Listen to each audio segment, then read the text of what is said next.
Puji Tuhan, salam sejahtera, kasih Tuhan Yesus Kristus. Selamat berjumpa kembali Bapak Ibu Saudara-saudara dikasih Tuhan. Pada kesempatan ini untuk sama-sama kita menikmati firman Tuhan. Pesan firman Tuhan bagi kita sekalian pada kesempatan minggu ini.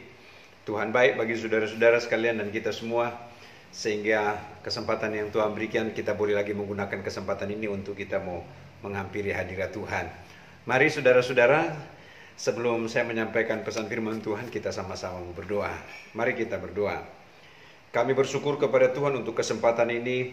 Kami kembali ada sebagaimana ada untuk menikmati persekutuan bersama. Walaupun hanya melalui tayangan video ini, kami merindukan lawatan Tuhan lewat kebenaran firman Tuhan. Sebab itu Engkau pakai hamba-Mu, urapi hamba-Mu dan urapi setiap semua kami yang mendengarkan kebenaran firman Tuhan. Biar Roh Kudus menyingkapkan setiap firman-Mu bagi kami, untuk makin membawa kami lebih dalam lagi mengenal akan Engkau, untuk membawa kami lebih dalam lagi mengasihi akan Engkau Tuhan. Terima kasih Bapa di sorga, kami akan dengarkan firman Tuhan dalam nama Tuhan Yesus Kristus. Haleluya, amin. Puji Tuhan. Saudara yang dikasih Tuhan, saya akan membaca renungan firman Tuhan pada kesempatan ini. Terdapat dalam kitab Ratapan pasal 3 ayatnya yang ke-39. Berkata demikian.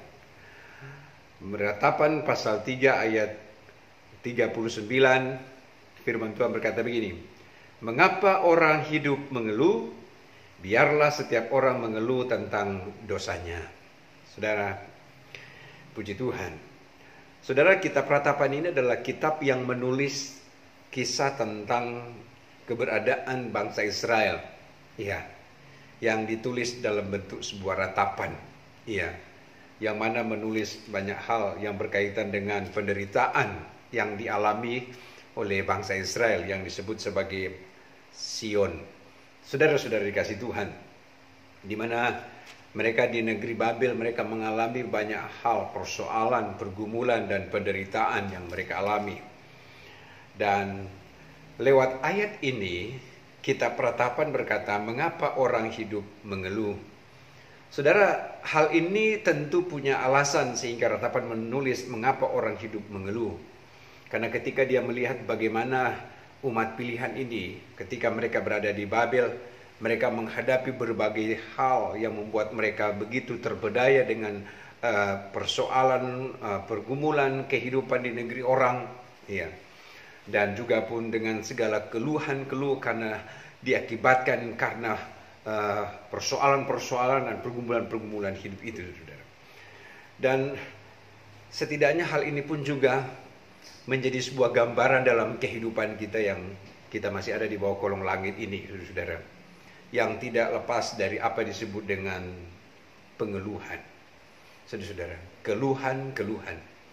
Saya mau sampaikan kepada kita, kalau kita masih ada keluhan, ini menandakan bahwa memang kita manusia yang tidak lepas dari segala persoalan dan pergumulan hidup. Sebab kalau kita sudah nggak ada keluhan, maka kita sudah bukan manusia yang masih hidup di bawah planet, di planet bumi ini, saudara-saudara.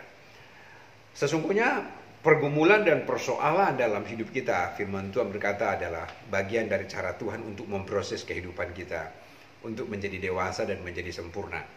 Sebab tanpa pergumulan, tanpa persoalan dalam hidup nggak akan mencapai sebuah kesempurnaan dan kedewasaan. Begitu juga yang Tuhan sedang proses bagi bangsa ini, bangsa Israel. Nah, Ratapan berkata, mengapa orang hidup mengeluh? Kalau saya tanya kepada kita saat ini, saudara-saudara, apa yang menjadi setiap keluhan kita? Ya, yang pasti semua kita ada banyak keluhan, saudara-saudara. Keluhan itu terjadi karena dampak dari segala hal yang kita hadapi dalam kehidupan ini. Nah, ternyata Alkitab menjawab, biarlah setiap orang mengeluh tentang dosanya. Iya. Dan memang dosa yang menjadikan sebuah dosa warisan dari ketika Adam dan Hawa jatuh di dalam dosa, itu sudah menjadi bagian dalam kehidupan pada generasi saudara-saudara dan saya. Iya.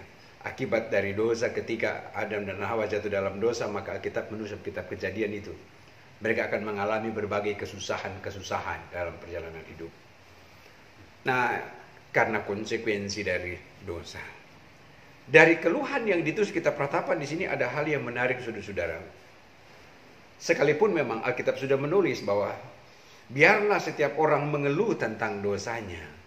Ayat ini sedang mengajar kepada kita, saudara-saudara, untuk memahami dan mengerti mengapa kita diperhadapkan pada berbagai pengeluhan dan keluhan-keluhan itu. Iya. Mengapa kita diperhadapkan pada berbagai persoalan dan pencobaan-pencobaan yang terjadi dalam kehidupan kita. Di sini akan memberikan sebuah pemahaman bahwa kita harus menyadari siapa diri kita. Sebab kalau kita tidak menghadapi keadaan-keadaan seperti apa yang kita katakan, kesesakan, pergumulan, persoalan hidup, manusia nggak akan pernah menyadari siapa dirinya. Nah, saudara-saudara. Dan ketika manusia menyadari siapa dirinya, maka dia akan tahu persis apa yang harus dia lakukan. Iya, apa yang harus dia perbuat. Saudara-saudara. Nah, berikut ayat ini berkata, ayat 40 ini yang dia lakukan. Marilah kita menyelidiki dan memeriksa hidup kita. Puji Tuhan. Marilah kita menyelidiki dan memeriksa hidup kita. Dan kita peratapan di sini mengajarkan di tengah pengeluhan-pengeluhan yang terjadi, yang dialami. Dia berkata, mari kita menyelidiki dan memeriksa hidup kita. Saya ingin sampaikan bahwa pengeluhan yang diakibatkan karena berbagai pergumulan dan persoalan hidup tentu kita peratapan membawa kita pada pengertian untuk kita tidak menyelidiki orang lain, ya, atau kita tidak mencari sumber dari orang lain, atau kita tidak menyalahkan orang lain.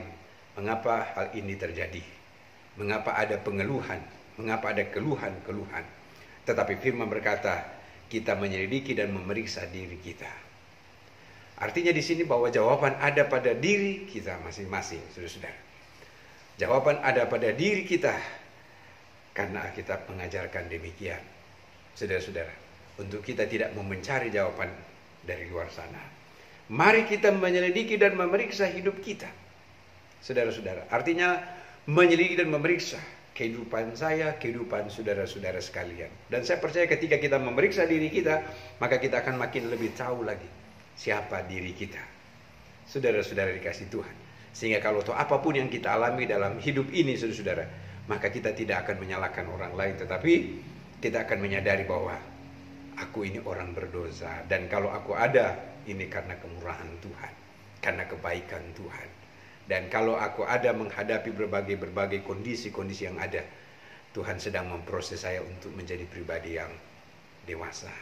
Lalu kemudian berkata begini, marilah kita menyelidiki dan memeriksa hidup kita dan berpaling kepada Tuhan. Saudara-saudara, dan berpaling kepada Tuhan, mengarahkan pandangan kepada Tuhan.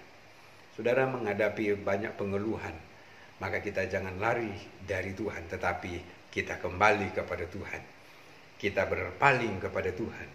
Ada kemungkinan, saudara, kita peratapan ini melihat, penulis kita peratapan melihat bahwa di tengah pengeluhan-pengeluhan yang sedang terjadi terhadap bangsa ini, ada yang tidak lagi berfokus kepada Tuhan. Maka dia mengingatkan lagi, memeriksa hidup dan balik berpaling kepada Tuhan. Kembali kepada Tuhan, saudara-saudara. Kembali kepada Dia. Siang hari ini pun juga saya sampaikan, apapun kehidupan yang engkau sedang hadapi, kita mau berbalik datang kepada Tuhan. Artinya mau mengarahkan pandangan kita kepada Tuhan. Tidak memandang apa yang ada di sekitar. Memeriksa diri dan mau berpaling datang kepada Tuhan. Lalu kemudian ayat 41 ditulis begini.